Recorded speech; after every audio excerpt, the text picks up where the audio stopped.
शाम का वक्त था। चौक पर धुंधली रोशनी और चाय की महक फैली थी। दुकान पर सिर्फ चारों दोस्त बैठे थे, बाकी सब धीरे धीरे जा चुके थे। तुम लोगों ने कभी चौथी गली का नाम सुना है? कहते हैं वो गली इस शहर की सबसे रहस्यमयी और डरावनी जगह है। मैं पिछले कई हफ्तों से उसके बारे में सुन रहा हूँ। कुछ लोग कहते हैं वहां परछाइयां चलती हैं, कुछ कहते हैं रात के वक्त औरतों की चीखें आती हैं। पर मुझे हमेशा लगता है कि ये कहानियां अधूरी हैं। कोई सच है जो लोग छुपा रहे हैं। मैं सोचता हूं कि अगर हम हिम्मत करें और वहां जाकर देखें तो शायद वो राज हमें मिल जाए। अरे यार, तू फिर वही बात शुरू कर दी। चौथी गली का नाम भी मत लो। लोग कहते हैं वहां मौत का साया मंडराता है। आधी रात को वहां से गुजरने वाले अक्सर लौटकर सामान्य नहीं रहते। किसी ने सुना कि वहां से रोने की आवाज आती है। किसी ने कहा कि दीवारों पर खून टपकता दिखा। ये सब सुनकर मेरी तो हालत खराब हो जाती है। मैं तो सोच भी नहीं सकता कि वहां पैर रखूं। चीखें, परछाइयां, खून, सब बातें सुनने में डरावनी लगती हैं। लेकिन क्या हमें सिर्फ डर की वजह से पीछे हट जाना चाहिए? मुझे तो लगता है कि लोग अपने डर से कहानियां गढ़ लेते हैं। अगर वहां सचमुच कुछ है तो क्यों ना उसे देखकर साबित किया जाए। डर का सामना करने में ही मजा है। बिल्कुल, डर को हराने का सबसे आसान तरीका है उसे सामने जाकर देखना। जब तक हम खुद चौथी गली नहीं जाते तब तक हमें सिर्फ कहानियां ही मिलेंगी। सोचो, अगर सच निकला तो हमारी कहानी सबको चौंका देगी। बाबू, चौथी गली का नाम इतनी आसानी से मत लिया करो। वहां का हर पत्थर, हर दीवार मौत की गवाही देता है।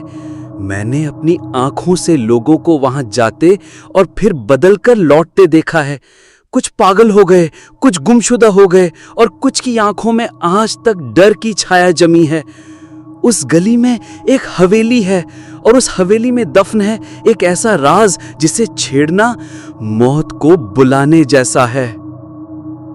तो चचा, आप कहना चाहते हैं कि वो सब सच है, ये सिर्फ डराने वाली अफवाहें नहीं? मुझे तो लगता है हर कहानी के पीछे कोई ना कोई सच्चाई होती है। अगर वहां वाकई कुछ है तो हमें जानना ही चाहिए। बेटा, मैंने उस हवेली की दीवारों को रात में चीखते सुना है। मैंने उस घर से निकली परछाइयों को सड़क पर चलते देखा है। चौथी गली का नाम खेल नहीं है। अगर तुमने उसे छेड़ा तो शायद कभी पहले जैसे ना रहो। अब तो मैं और भी पक्की हो गई हूँ। हमें आज ही वहां जाना चाहिए। अगर हम डरकर पीछे हट गए तो हमेशा दूसरों की कहानियों पर यकीन करना पड़ेगा। चलो, आज रात उस हवेली का सच सामने लाते हैं। क्या तुम पागल हो गई हो? रात में वहां जाना? लोग दिन में उस गली के पास नहीं जाते और तुम कह रही हो आधी रात को वहां चलें? मैं साफ कह रहा हूं, मैं तो नहीं आऊंगा। मुझे अपनी जान प्यारी है। अरे डरपोक राजा, चिंता मत कर, हम सब साथ रहेंगे। डर का असर तभी कम होता है जब दोस्त साथ हों। वैसे भी अगर वहां सच में कुछ हुआ तो कम से कम हम सब मिलकर उसे देखेंगे। डर से भागना सही नहीं। तो तय रहा, आज रात ठीक 12 बजे हम चौथी गली चलेंगे। या तो हमें वहां डर का सच मिलेगा या फिर हम साबित कर देंगे कि ये सब महज कहानियां थी। पर अगर हम नहीं गए तो ये रहस्य हमेशा रहस्य ही रहेगा। रात के 12 बजते ही चारों दोस्त चौथी गली पहुंचे। गली सुनसान थी, हवा में अजीब सी ठंडक थी, दीवारों पर काई जमी थी, लैंपोस्ट झुके हुए थे और बीच में खड़ी हवेली सन्नाटे में डूबी थी। हे भगवान, ये कैसी जगह है? यहाँ तो सन्नाटा ही मौत जैसा है। हर तरफ अंधेरा और वीरानी। मुझे सच कह रहा हूँ, बहुत बुरा एहसास हो रहा है, जैसे कोई हमें देख रहा हो। चुप रहो, ध्यान से सुनो। क्या तुम्हें भी कोई फुसफुसाहट सुनाई दे रही है? जैसे कोई बहुत पास खड़ा होकर धीरे धीरे कुछ कह रहा हो, पर यहाँ तो कोई नहीं है। ये हवेली देखो, टूटी खिड़कियों से चांदनी अंदर जा रही है। दरवाजा आधा खुला है, लगता है किसी ने अभी हाल ही में धक्का दिया हो। ये तो और भी अजीब है।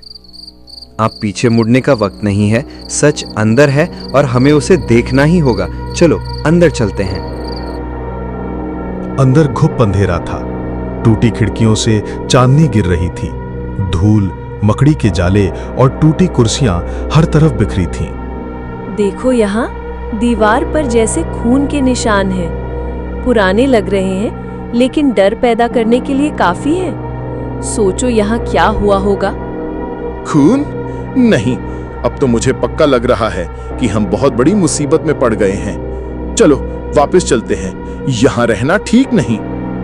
डरना बंद करो राहुल। अगर सच जानना है तो आधा रास्ता तय करने से कुछ नहीं होगा। हमें पूरी तरह अंदर जाना होगा। ऊपर कोई है। ये आवाज इंसानी लग रही थी। तो चलो देखते हैं। पीछे हटने का अब कोई मतलब नहीं है। ऊपर एक कमरे में टूटी मेज पर एक पुरानी डायरी पड़ी थी। ये देखो, शायद यही इस घर का सच बताएगी। हर रहस्य की जड़ किसी पुरानी याद में छुपी होती है। आकाश डायरी खोलता है और पढ़ना शुरू करता है। आज फिर वही आवाजें सुनी। कोई मेरे पीछे चलता है। मैंने चौथी गली का राज छुपा रखा है। अगर ये सच बाहर आया तो पूरा शहर कांप उठेगा। मतलब इस घर का मालिक कुछ ऐसा छुपा रहा था जो दुनिया से छुपाना चाहता था। लेकिन क्या था वो राज जो वो दुनिया से छुपाना चाहता था? अचानक कमरे का दरवाजा अपने आप बंद हो जाता है। हम फंस गए। मैंने कहा था ना, यहाँ मत आना। मैंने तुम सबसे कहा था। अब पछतावो। अगर मेरी बात मान ली होती तो हमें यहाँ फंसना नहीं पड़ता। किसी ने मेरी गर्दन छुई, ठंडी बर्फ जैसी उंगलियां, पर यहाँ कोई दिख नहीं रहा। दीवार देखो, छाया है लेकिन सामने कोई इंसान नहीं, बस परछाई दिख रही है। ये इंसान नहीं हो सकता। ये जगह हमें अपनी गिरफ्त में ले रही है। मैंने कहा था ना, यहाँ मत आना। अब हम नहीं बचेंगे। आकाश डायरी के आखिरी पन्ने पर पहुंचता है। मैं इंस्पेक्टर मिश्रा हूं। इस घर में एक सीरियल किलर छुपा है। उसका नाम अर्जुन है। वो अपने शिकारों को इसी हवेली में लाता था। उनकी चीखें आज भी दीवारों में गूंजती हैं। मतलब ये सब भूत नहीं, ये दीवारें खून का इतिहास समेटे हैं। चारों दोस्त एक नए कमरे में जाते हैं जहां उन्हें कुछ अजीब देखने को मिलता है। सीढ़ियों से एक बूढ़ा आदमी चाकू लिए ऊपर आता है। वो कौन है? उसकी आंखें इंसान जैसी नहीं लग रही। शायद वही अर्जुन है, वही कातिल जिसका जिक्र इस लाल डायरी में था। ये वही है। तुम्हें यहां नहीं आना चाहिए था। ये घर मेरा है। तुमने इतने लोगों को मारा क्यों? उनकी गलती क्या थी? क्योंकि उनका रहस्य मेरे हाथ लग गया था, और अब तुम सब भी उन्हीं की तरह मारे जाओगे। कोई नहीं बचोगे। अचानक पुलिस की सीटी बजती है। इंस्पेक्टर वर्मा आता है। अर्जुन, अब खेल खत्म। तुम्हारे गुनाहों का हिसाब होगा। पुलिस अर्जुन को पकड़ लेती है। दोस्त बाहर निकलते हैं। सब सुरक्षित बाहर आ जाते हैं। भगवान का शुक्र है हम सब सुरक्षित बच गए। सोचो, अगर हम यहाँ नहीं आते तो अर्जुन आज भी आजाद घूम रहा होता और आगे पता नहीं कितने लोगों को मौत के घाट उतार देता। यानी चौथी गली का रहस्य खत्म हुआ। अब डरने की कोई बात नहीं है। नहीं, ये तो बस शुरुआत है। इस शहर की हर गली में एक राज छुपा है। तो दोस्तों, कैसी लगी आपको हमारी ये कहानी? ऐसी ही और कहानी सुनने और देखने के लिए हमारे चैनल को सब्सक्राइब और बेल आइकन को प्रेस कर लें।